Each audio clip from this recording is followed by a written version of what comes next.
बिहार चुनाव में महागठबंधन के धराशायी होने के बाद अब आरजेडी में खलबली मच गई है। आरजेडी के कई सारे नेता अब बगावत पर उतर गए हैं और इसके साथ ही साथ आपको बता दें कि लालू यादव और तेजस्वी यादव के खिलाफ मोर्चा भी खोल दिया है।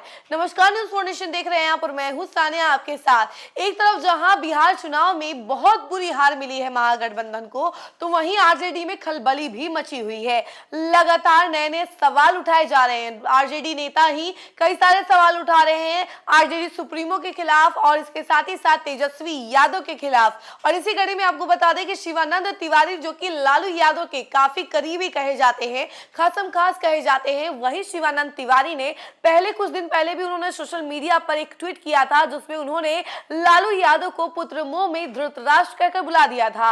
और अब जो है एक बार फिर से उन्होंने सोशल मीडिया पर इसी तरीके का कमेंट किया है, इसी तरह का पोस्ट किया है, जिसमें वो लालू यादव और नीतीश कुमार को लेकर कई सारे बड़े खुलासे कर रहे हैं। उसके बारे में हम जरा आपको विस्तार से बताते हैं।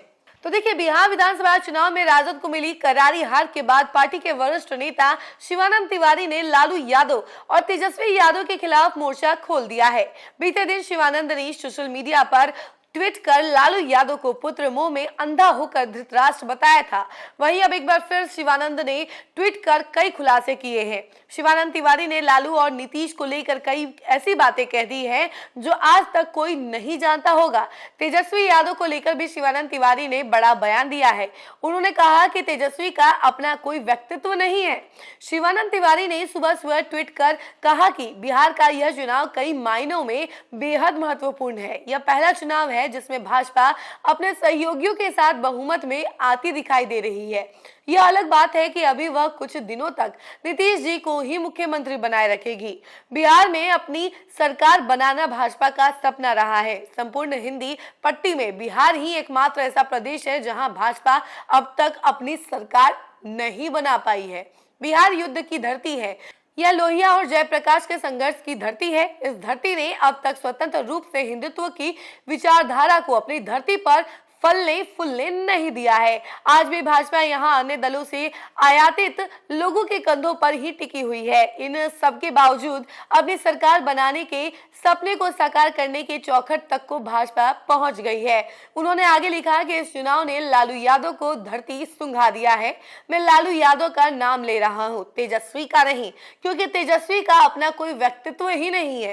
ये लालू यादव ही आधुनिक प्रतिकृति है। वहीं आपको बता दें कि आपदा मस्तक अहंकार से चूर है। यह चुनाव लालू राजनीति के अवसान का भी स्पष्ट संकेत है। लालू की राजनीति की तो 2010 में ही इतिश्री हो गई थी और उस चुनाव में लालू यादव की पार्टी के मात्र 22 विधायक ही विधानसभा में पहुंचे थे। हालत इतनी खराब हो गई थी कि लालू जी की पार्टी को मुख्य विपक्षी दल की मान्यता भी नहीं मिल पाई थी, जबकि परिस्थितियों ने लालू यादव को एक समय मुख्यमंत्री बना दिया था।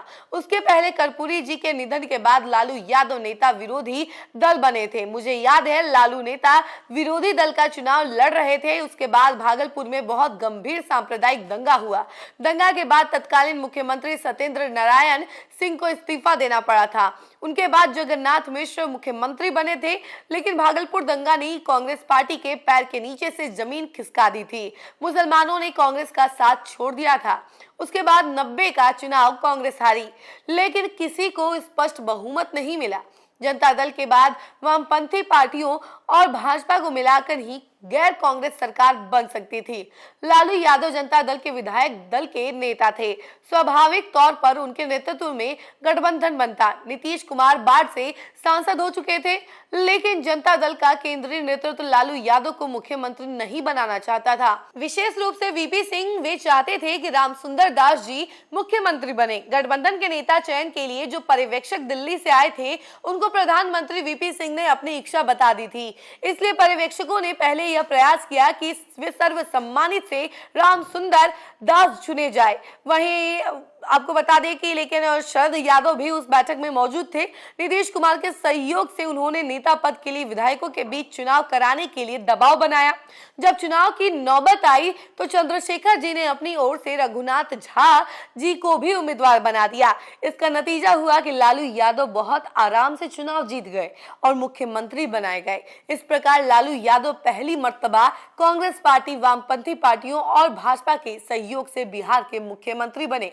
शिवानंद ने बताया कि लालू यादव के राजनीतिक जीवन के लिए मंडल कमीशन लागू किया जाना एक सुनहरा अवसर लेकर आया। मंडल कमीशन के समर्थन में उनके अभियान ने उनकी राजनीतिक प्रतिष्ठा को राष्ट्रीय स्तर पर पहुंचा दिया था। मंडल के विरोध में आडवाणी जी की रामरथ यात्रा ने उन्माद फैला दिया था। बिहार में आडवाणी जी की सांप्रदायिक उन्माद फैलाने वाली इस यात्रा को बिहार में रोकने और आडवाणी जी को गिरफ्तार करने के बाद तो लालू यादव न सिर्फ राष्ट्रीय हीरो बन गए बल्कि उनकी ख्याति देश की सीमा लांघ गई।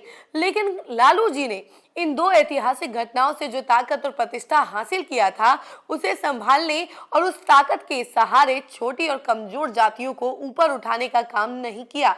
शिवानंद तिवारी ने नीतीश कुमार को कमजोर बताते हुए कहा कि नीतीश कुमार अंदर से कमजोर आदमी हैं। जोखिम उठाने वाला कदम उन्होंने अपने जीवन में कभी नहीं उठाया, इसलिए वे बिहार तक ही सीमित रह गए। काफी प्रयास के बाद वे लालू यादव से अलग हुए और सामाजिक न्याय आंदोलन को उन्होंने छोटी और कमजोर जातियों तथा महिलाओं तक पहुंचाया। नीतीश कुमार के कार्यक्रमों ने बिहार के समाज में बदलाव लाया। दूसरी ओर लालू यादव अपने परिवार से बाहर नहीं निकले, जाति उनके परिवार का ही विस्तार है। लालू और नीतीश की राजनीति का फर्क देखने के लिए इन दोनों ने किन लोगों को और किस आधार पर विधान परिषद और राज्यसभा में भेजा है, इसकी सूची की तुलना कर लीजिए। यही कारण है कि मंडल की लड़ाई के हीरो और आडवाणी जी के रामरथ को रथी सहित जेल पहुंचा देने वाले महाबली लालू यादव के 2010 विधानसभा चुनाव के चुनाव में सिर्फ 22 विधायक जीता पाए। वहीं आपको बता दें कि 2015 के विधानसभा चुनाव में नीतीश जी ने लालू जी को संजीवनी पिला दी थी।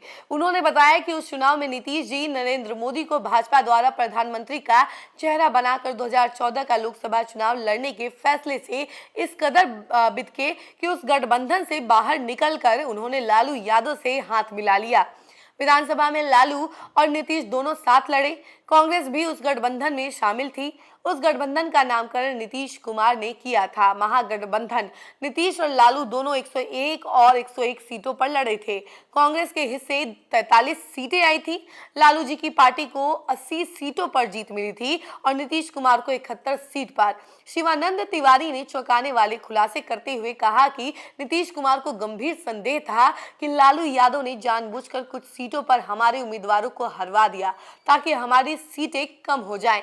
यह बात खुद नीतीश जी ने मुझसे कही थी, लेकिन लालू यादव के साथ नीतीश कुमार का टिकना संभव कहां था। पुनः वे लालू को छोड़कर भाजपा के साथ चले गए, फिर निकले और फिर लौट गए। बीते चुनाव में लालू यादव अपने 2010 के स्थान पर चले गए। नीतीश कुमार को 2020 के चुनाव में मोदी जी के हनुमान ने उनको 43 विधायक वाली पार्टी बना दिया था। इस चुनाव में भाजपा और जदयू दोनों 101 और 101 सीटों पर लड़े, लेकिन नीतीश जी आज विधानसभा में दूसरे स्थान पर है। यहाँ यह ध्यान रखने की जरूरत है कि नीतीश 43 विधायकों वाली पार्टी से 85 विधायकों वाली पार्टी बने, जबकि भाजपा 74 विधायकों वाली पार्टी से 89 बनी। यानी नीतीश कुमार 42 नई सीट जीते, जबकि भाजपा सिर्फ 15 नई सीट जीत पाई। वहीं आपको बता दें कि भले ही भाजपा तकनीकी तौर पर अपने गठबंधन में सबसे बड़ी दिखती है, लेकिन हकीकत में नीतीश कुमार उस गठबंधन में सबसे आगे हैं। इसलिए नीतीश कुमार को मुख्यमंत्री बनाकर भाजपा उन पर कृपा नहीं कर सक रही है। इसलिए नीतीश कुमार को मुख्यमंत्री बनाकर भाजपा उन पर कृपा नहीं कर रही है। उन्होंने आखिरी में कहा कि नीतीश कुमार ने अपना कोई राजनीतिक वारिस नहीं बनाया है। यह सवाल इसलिए महत्वपूर्ण है कि नीतीश जी के बाद उनको अपना नेता मानने वाले लोग कहां जाएंगे। लालू यादव के यहाँ उनके जाने के लेकर जो सवाल उठे हैं उसका वो सवाल तो है ही, उसके अलावा उन्होंने कहा है वैसी हालत में वे भारतीय जनता पार्टी के ही आधार में शामिल हो जाएंगे। इस तरह बिहार में हिंदुत्ववादियों का एक छत्र राज कायम हो जाएगा। पता नहीं नीतीश कुमार ने इस पर गौर किया है या नहीं। वे अपने आप को गांधी का अनुयायी कहते हैं, मानते हैं, जबकि भाजपा के लोग गांधी जी की हत्या करने वालों को सम्मान की दृष्टि से देखते हैं। बल्कि उसको गांधी के मुकाबले बड़ा देशभक्त मानते हैं। क्या नीतीश जी इन्हीं को बिहार के शासन की बागडोर सौंप देना चाहते हैं? तो देखा, इतना लंबा चौड़ा पोस्ट करके शिवानंद तिवारी ने लालू यादव और नीतीश कुमार की वो राज के बारे में बताया है जो कई साल से दबे हुए थे। ये कहानी बताई है उन्होंने कि कैसे नीतीश कुमार लालू यादव से अलग हुए, लालू यादव किस तरीके से मुख्यमंत्री बने, यानी कि वो शुरू से लेकर अभी तक का पूरा दौर उन्होंने इस पोस्ट के जरिए बता दिया है। पूरी कहानी उन्होंने जाहिर कर दी है कि आखिर क्या कुछ था उस दौर में। और इसके साथ ही साथ इन्होंने ये भी कहा है कि नीतीश कुमार को अब बहुत जल्द ही, क्योंकि अभी कुछ समय के लिए उन्हें मुख्यमंत्री बनाया जाएगा, उसके बाद एक ऐसा दौर आएगा, क्योंकि नीतीश कुमार ने किसी को अपना उत्तरदायित्व नहीं दिया है या यूं कह लीजिए कि उत्तराधिकारी नहीं बनाया है, तो इसी वजह से नीतीश कुमार की पार्टी बीजेपी में शामिल हो जाएगी और ये विलुप्त हो जाएगी कहीं ना कहीं। और ये वो पार्टी है, भाजपा के बारे में उन्होंने कहा है कि भाजपा ऐसी पार्टी है जो गोडसे को देशभक्त मानती है, वो भी महात्मा गांधी से बढ़कर। तो ऐसी पार्टी में वो विलुप्त हो जाएंगे और कहीं ना कहीं हिंदुत्ववादियों वाला जो छत्र छाया बनाया जा रहा है उसी में नीतीश कुमार भी भूल चुके हैं कि आखिर वो क्या कर रहे हैं और किसके साथ खड़े हैं। ये सारी बातें जो है शिवानंद तिवारी लगातार कहते आ रहे हैं। देखिए, ये सारी पोस्ट जो हमने आपको दिखाया है उस पोस्ट में पूरा क्लियर है, पूरी कहानी क्लियर है कि आखिर कैसे लालू यादव मुख्यमंत्री बने और लालू यादव से नीतीश कुमार कैसे अलग हुए, नीतीश कुमार कैसे मुख्यमंत्री बने, फिर कैसे उन्होंने पाला बदला और पाला बदलने के बाद फिर वो एनडीए सरकार के साथ आए और एनडीए गठबंधन बनाए। उन्होंने महागठबंधन नाम भी नीतीश कुमार का दिया हुआ है। ये सारी बातें उन्होंने कह दी है। शिवानंद तिवारी ने लालू यादव को लेकर भी कई सारी बातें कही हैं और उसके साथ ही साथ तेजस्वी यादव को ये कहा है कि उनका कोई व्यक्तित्व ही नहीं है। तो देखिए, पूरी कहानी तो वो बता रहे हैं, तो ना ही वो नीतीश कुमार के सपोर्ट में बोल रहे हैं और ना ही लालू यादव के सपोर्ट में, यानी दोनों के खिलाफ वो बोलते हुए नजर आ रहे हैं। और तेजस्वी यादव को वो समझते हैं कि उनका कोई व्यक्तित्व ही नहीं है। तो पूरा क्लियरली हमने आपको बता दिया है कि क्या कुछ कहा है शिवानंद तिवारी ने इस पोस्ट में, क्या कुछ कहानी बताई है उन्होंने लालू यादव और नीतीश कुमार को लेकर। इस खबर में फिलहाल के लिए इतना ही। ऐसे ही तमाम अपडेट के लिए आप हमसे जुड़े रहें और देखते रहें न्यूज़ 4 नेशन। धन्यवाद।